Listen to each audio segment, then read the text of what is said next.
grad congress na ginawa nila, siguro maaga pa lang ay naghahanda na sila. Pagdating sa mga ganyang paghahanda, sanay na ang mga KNN reporters natin. Okay lang sa kanilang gumising ng maaga, basta't may magandang istorya. At ganyan nga ang ginawa ng KNN Camarines Norte. Dahil gusto nilang malaman kung sino ang naghahatid sa kanilang mga bahay-bahay ng pandesal. Sino nga kaya?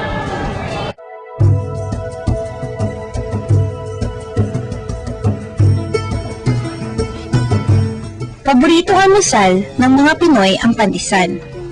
At di kami naiba dito sa Daet, Camarines Norte.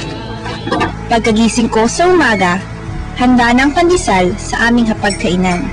Minsan, naisip kong imbestigahan kung sino ang nagdadala ng pandesal sa mga bahay-bahay sa aming bayan. Mga bata pa lang nagdadala. Nabisog ako alas 4. Nagtinda po. Nagkakatinda po. Nagkabulo po. Tapos po, nakakatapos. Ano na po ako na umero po. Siya si Romel, 13 taong gulang. At ito naman ang kaibigan niyang si Angelo, 12 taong gulang. Ganito ang buhay ni na Romel at Angelo araw-araw. Gigising ng madaling araw, gagawa ng mga gawaing bahay, at pagkatapos ay hahangos na sa bakery upang kunin ang mga mainit na pandesal na ilalako.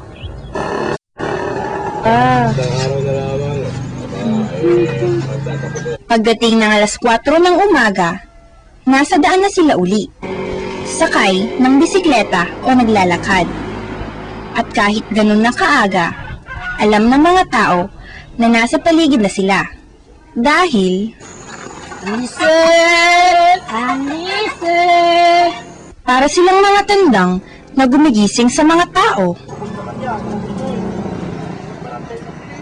Bandang alas 7 ng umaga, titigil na sila sa paglalako. Ibibigay nila ang kanilang kinita sa may-ari ng bakery at sila na may bibigyan ng porsyento. Ang kinikita ng dalawang batang ito ay napupunta sa mga gastusin ng kanilang pamilya.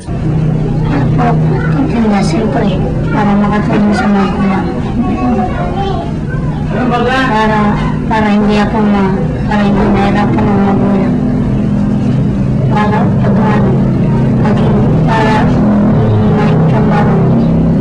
hindi ka na sa magulang ngayon. At dahil sa walang magulang ni Romel, dahil sa pagtatrabaho, siya'y nasa pangangalaga na lang ng kanyang kapatid. Si Angelo naman tumutulong sa nanay niyang mananahi para sa ikabubuhay nilang 5 magkakapatid. Tapos naalaman na lang namin na nagtitinda siya. Sabi ko nga, makakakututoy mapahamak ka niyan. Hindi man niya mama. Ano lang, sabi ko, basta mag-ingat ka lang. Para naman anya ako hindi yung ilalaro niya, ititinda niya na lang. Nakakapag-aral pa naman sila. Si Romel ay grade 5 pa lang dahil ilang beses siyang tumigil. Pero ngayon, siya ay isang honor student. Si Angelo naman ay grade 4 at kabilang sa top 4 ng kanyang klase.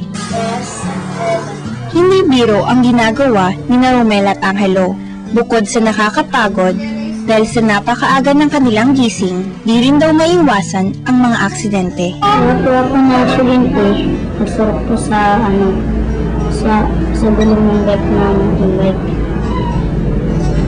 Tapos, mga po ako sa hospital.